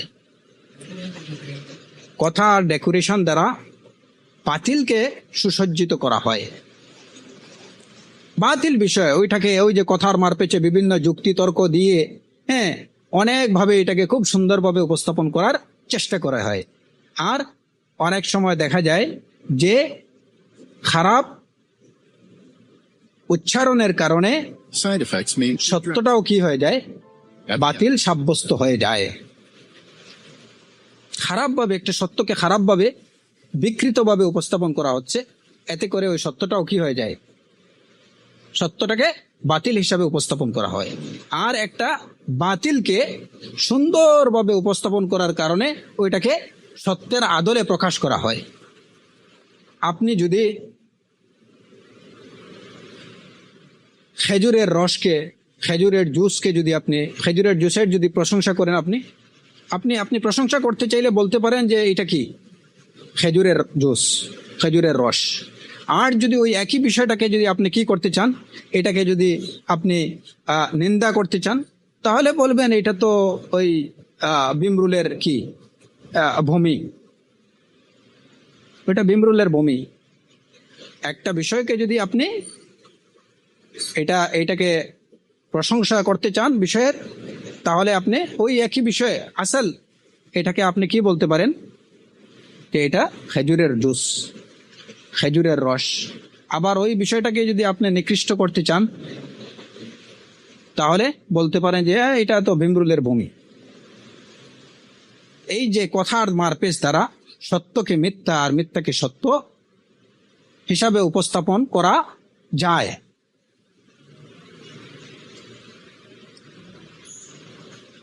আপনি যদি আসালের মধুর যদি প্রশংসা করতে চান, বলেন এটা মুজাজুন নাখল, খেজুরের জুস। আপনি যদি এটার যে মুজাম্মাদ বা এটাকে যদি আপনি ঘৃণা করতে চান, ঘৃণিত করতে চান, তাহলে বলেন যে এটা খায়, বিমরুলের খায়, খায় উজ জানাবির। তো এই যে বালিগ, যারা ভাষার অলংকার দিয়েই কথাবার্তা বলে এবং এটাই যাদের মানে মূল লক্ষ্য এবং উদ্দেশ্য, তারা ইউকাল্লিবুল বালি, এরা কি করতে পারে, ইয়াকলিবুল হাক্কা বাতিলান ওয়াল বাতিলা হাক্কান বিবালাগাতিহি, তারা সত্যকে হককে বাতিল এবং বাতিলকে সত্যে রূপান্তরিত করতে পারে তাদের কথার মারপেচে, ভাষার অলংকার দিয়ে। অতএব এদের থেকে সাবধান থাকুন। এই কারণে রাসূলুল্লাহ সাল্লাল্লাহু আলাইহি ওয়াসাল্লামও যে সকল লোকেরা এই যে ভাষার শুধুমাত্র যাদের অভিষ্ট লক্ষ্য ছিল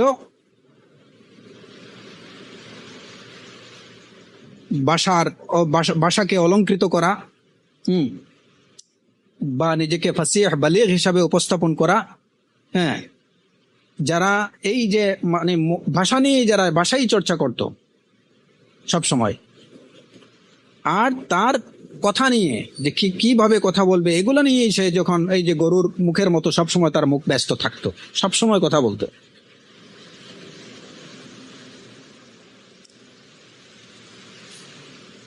গরুর জিব্বার মতো সবসময় তার জিব্বা লড়তো, নাড়াচাড়া করে। মূল কথা হলো যে সকল লোকেরা যে শুধুমাত্র সুন্দর উপস্থাপনা,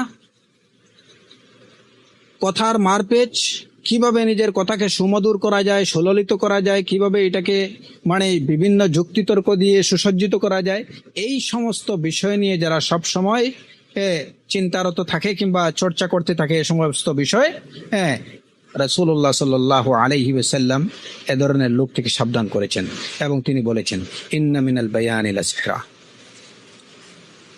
ইন্না মিনাল বায়ানি লাসিহরা, নিশ্চয় বয়ানের মধ্যে জাদু আছে,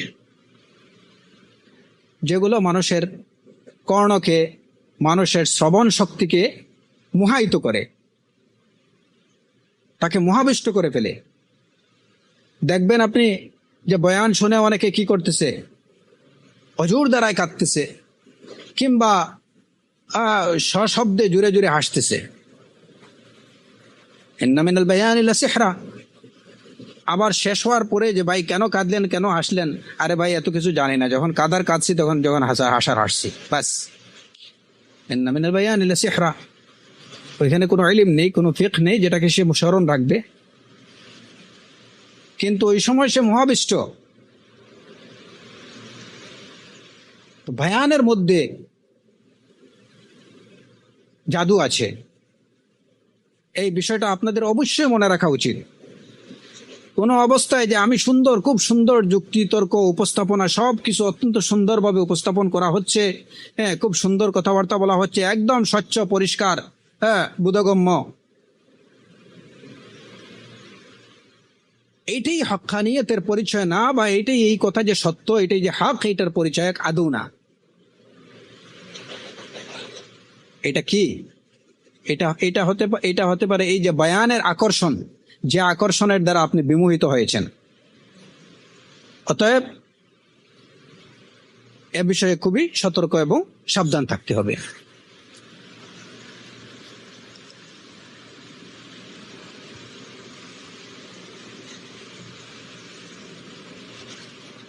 শেখ ফৌজান হাফিজাহুল্লাহ এরপরে বলছেন যে ইমাম বারবাহারি রাহিমাহুল্লাহর এই যে কথা, যে কুল্লামান সামিআতা কালামাহু মিন আহলি জামানিকা খাসসাতান ফালা তা'জালান্না ওয়ালা তাদখুলান্না ফি শাইইন মিনহু, এটা এই কথাটা তিনি কখন বলছেন?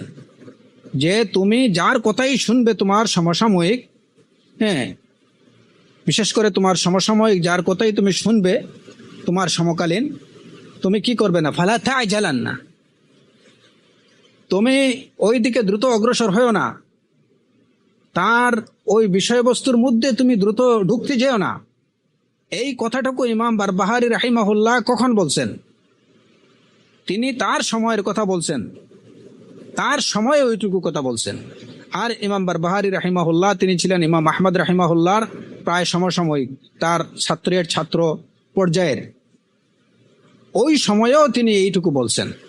যখন আমি এই যেটুকু আগেই শুরুতে বলেছি যে যখন বর্তমান সময়ের থেকে ফিতনা দুআতে সুয়ের সংখ্যা ছিল অনেক অনেক কম, আর ফিরাকে দাল্লার সংখ্যাও ছিল এর থেকে অনেক অনেক কম। যে সমস্ত ফিরাকে দাল্লা মুনহারিফা যেগুলো ছিল তাদের সংখ্যাও ছিল হাতে গোনা, এবং এরা ছিল খুবই ইজিলি রিমার্কেবল। আর এখন আমাদের সমাজের রন্ধ্রে রন্ধ্রে বাতিল ফিরকা এমনভাবে ঢুকছে যে এদেরকে আইডেন্টিফাই করাও খুব কঠিন হয়ে গেছে।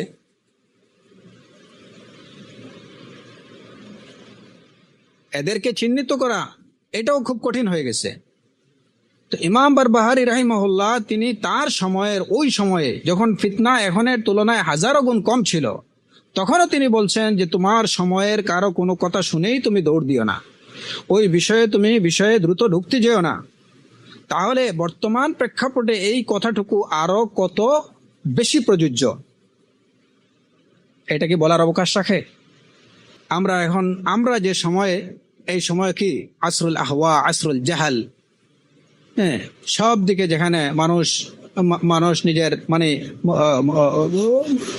হাওয়ার উপরে নিজের খেয়াল খুশি মতো চলাফেরার জমানাতে আছি, অজ্ঞতার জমানায়, হ্যাঁ, যেখানে এই যে বিশ্বের বিভিন্ন ধরনের আদর্শের সংমিশ্রণ, যেখানে আজকে বর্তমান সময়ে যেখানে ফিতনা, আমরা এই যে ফিতনার মধ্যে আমরা এই যে অন্যায়ের মধ্যে, এরপরে হলো যে বাতিল বিভিন্ন আইডিওলজি, বিভিন্ন ফিকরা, এইগুলার মধ্যেই আমরা ঘুরপাক খাচ্ছি, আমরা হাবুডুবু খাচ্ছি। কিসের মধ্যে? আমরা যে সময়টা অতিক্রম করছি এটা হচ্ছে আসরুল ফিতনা, আসরুল এইটা হচ্ছে মানে খেয়াল খুশি মতো লাগামহীন চলাফেরার সময়। এই যে সময়টা যাচ্ছে মানুষ অতিক্রম করছে, এই সময়ে আমরা বসবাস করছি, যারা যেভাবে ইচ্ছা খেয়াল খুশি মতো হাওয়া অনুযায়ী চলছে, অজ্ঞতায় নিমজ্জিত, বর্তমান সময়ে বিভিন্ন দেশের বিভিন্ন মানুষের বিভিন্ন দলের আদর্শ চিন্তাভাবনা একত্রিত হয়ে গেছে, যেগুলোর সাথে মানে সবগুলো মিশ্রিত হয়ে গেছে। ধরেন আমাদের দেশের অবস্থায় এখানে আরবের কিছু ধারণা, আজমের কিছু বিলাদুল হিন্দের culture, European culture, European ideology, পশ্চিমা সভ্যতা, কিছুটা আরব সভ্যতা, কিছুটা ইসলামী সভ্যতা, কিছুটা বুদ্ধিস্ট সভ্যতা, কিছুটা হিন্দু সভ্যতা, তারপরে তো বিজাতীয়দের সভ্যতা তো আছেই। সব কিছুর একটা সংমিশ্রণে আমরা একদম ওই মিক্সচার হয়ে গেছে আর কি পুরা।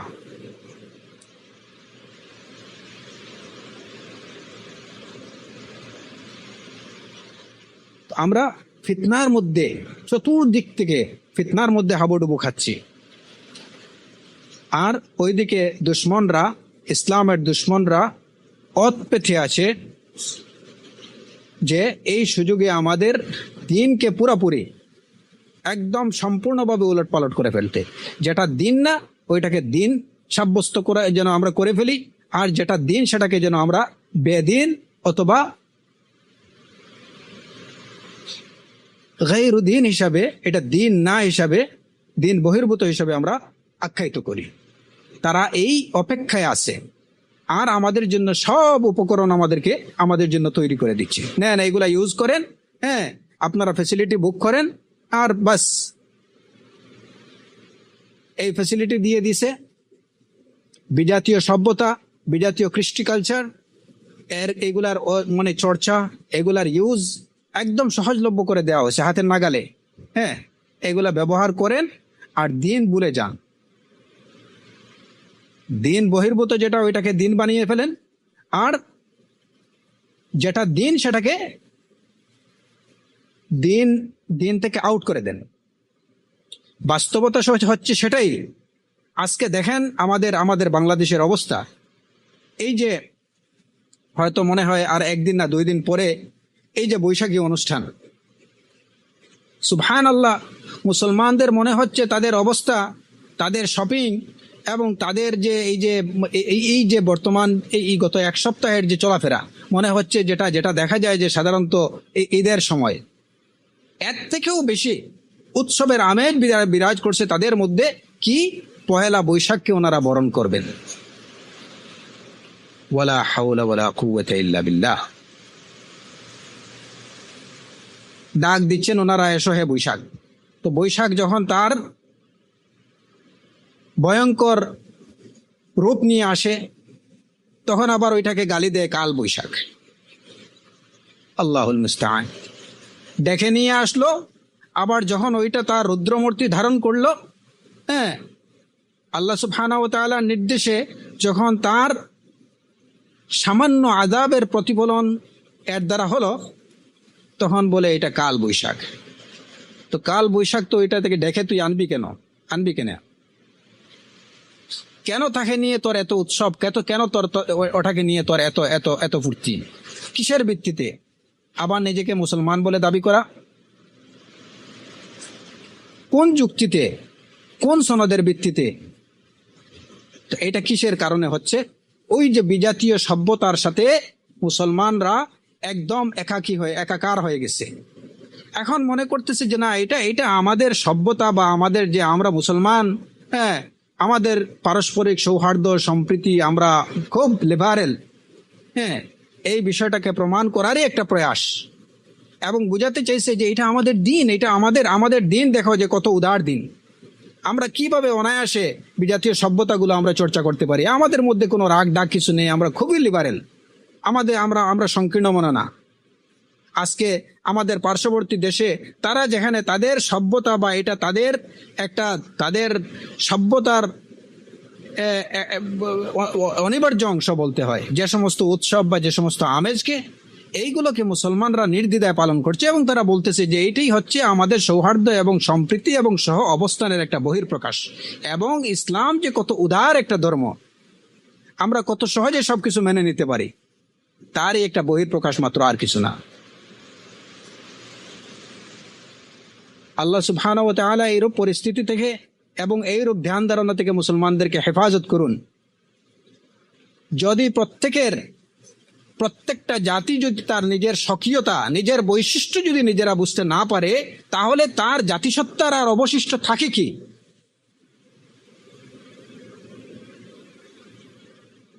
সবার আগে তার পরিচয় যে আমি মুসলিম, এই বিষয়টা তাকে জানতে হবে যে আমি মুসলিম। আমার পরিচয়, ফার্স্ট পরিচয় হলো যে আমি মুসলিম, এবং আমার এই ইসলামী জাতি, আমার মুসলিম জাতিসত্তা যেটা আমাকে সর্বাগ্রে যদি প্রকৃত অর্থে যদি ইসলামের প্রতি আমার ন্যূনতম কোনো ধরনের আন্তরিকতা থেকে থাকে এবং আমি যদি নিজেকে মুসলমান দাবি করার ইচ্ছা পোষণ করি, তাহলে আমাকে সর্বাগ্রে আমার ইসলামী জাতিসত্তাকে অক্ষুণ্ণ এবং অটুট রাখতে হবে। কিন্তু কই, অবস্থা বিপরীত। আজকে মুসলমানরা এদেরকে আমি কি বলা যায়, কি ধরনের মুসলমান? এপ্রিল ফুল তারা পালন করতেছে। সুবহানাল্লাহ। এর থেকে বড় ফুলনেস আর কি হতে পারে? এর থেকে বড় স্টুপিডিটি আর কি হতে পারে?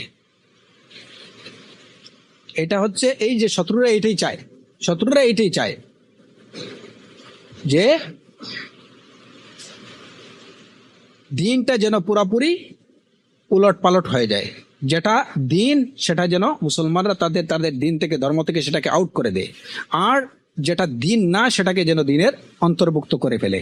আর এই উদ্দেশ্য নিয়ে তারা যত ধরনের উপকরণ বা সহযোগিতার হাত তাদের এইসব মুসলিমদের জন্য, এইসব মানুষদের জন্য সম্প্রসারিত সবসময় নেন, আপনারা ব্যবহার করেন। আমরা আপনাদের সেবায় নিয়োজিত। এটাই হচ্ছে তাদের সিয়াসা, এটাই তারা আমাদের সাথে যে রাজনীতি করতেছে, সেই রাজনীতির প্রতিফলন হচ্ছে এটি। তো এমত অবস্থায় এই ফিতনার সময়ে আমাদের কাজ হলো যে প্রত্যেকটা বিষয়ে, আমার দিনের বিষয়ে আমাকে যাচাই বাছাই করতে হবে, আমাকে বুঝতে হবে, এবং কোনো ডাক আসলে পরে অবশ্যই প্রথমে আমাকে একটু দম নিতে হবে। আপনি তাড়াহুড়া করবেন না। অনেক বিষয় থেকে আপনি তাওয়াক্কুফ করুন। যতক্ষণ না এটা সম্পর্কে জেনে নেবেন ভালো করে, ততক্ষণ পর্যন্ত ওই বিষয়ে কোনো সিদ্ধান্ত দিতে যাবেন না। আমরা যেন সবসময় সচেষ্ট, আমাদের করণীয় হলো কালামুল্লাহ এবং রাসূলুল্লাহ সাল্লাল্লাহু আলাইহি ওয়াসাল্লামের হাদিস বুঝার প্রতি আমরা যেন সচেষ্ট থাকি। আমাদের কাজ হলো আমরা কোরআন বুঝবো, আমরা সুন্নাহ বুঝবো, কোরআন এবং সুন্নাহর ফিকহ অর্জনের প্রতি আমরা সর্বাত্মকভাবে প্রয়াসী হব। এটি হচ্ছে আমাদের কাজ। আর দিনের বিষয়ে যে কথা আসবে, যে কথা আমার কানে আসবে, যে ডাক আমার কাছে আসবে, যে মেসেজ আমার কাছে আসবে, আমার কাজ হচ্ছে ওই বিষয়টা জাস্টিফাই করা, যাচাই বাছাই করা,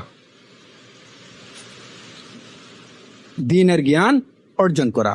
এবং এইটার মধ্যেই হচ্ছে আমরা এভাবেই আমাদের দ্বীনকে, ঈমান আকীদাকে সংরক্ষণ করতে পারবো বিইজনিল্লাহি তাআলা। আজকের আলোচনা এখানেই শেষ করতে চাই। বারাকাল্লাহু ফিকুম ওয়া সাল্লাল্লাহু আলা নবিয়িনা মুহাম্মদ ওয়া আলা আলিহি ওয়া সাহবিহি।